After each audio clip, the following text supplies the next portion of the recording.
sekarang kita orang dekat Shah Alam tengah makan je.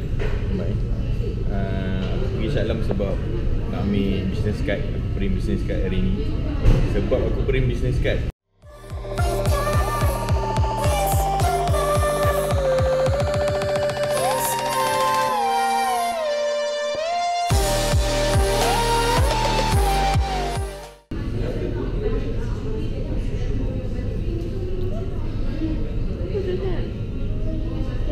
okay, hi guys.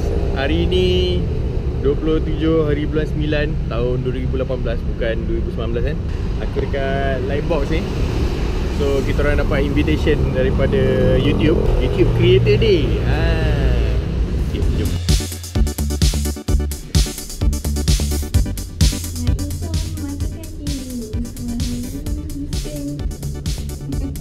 Lambat sikit. Wah, Iman, kita kat mana Iman? Ni tengah tunggu nak register. Tu bergang kamera semua, macam Casey Neistat tu. Ni ada. Lambat. Okay, thanks. Okay, hi. Sekarang kita dekat YouTube Creator Day event tu. Nak cari nasi dengan bembok yang ni dah jumpa. Betul-betul. Pegang macam ni ya. Kalau semua orang dengan mingle ni. Nanti paling laju ambil air tadi.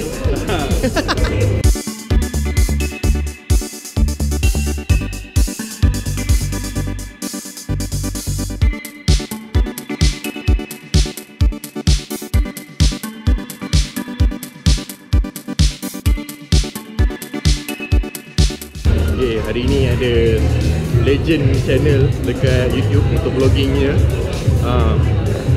Ni. Kau apa konten sekarang dengan apa? Abang Rafiq Probat ni. Hai. Abang Rafiq Probat. Apa ni? One restaurant. Okay, please subscribe One Restaurant Alright.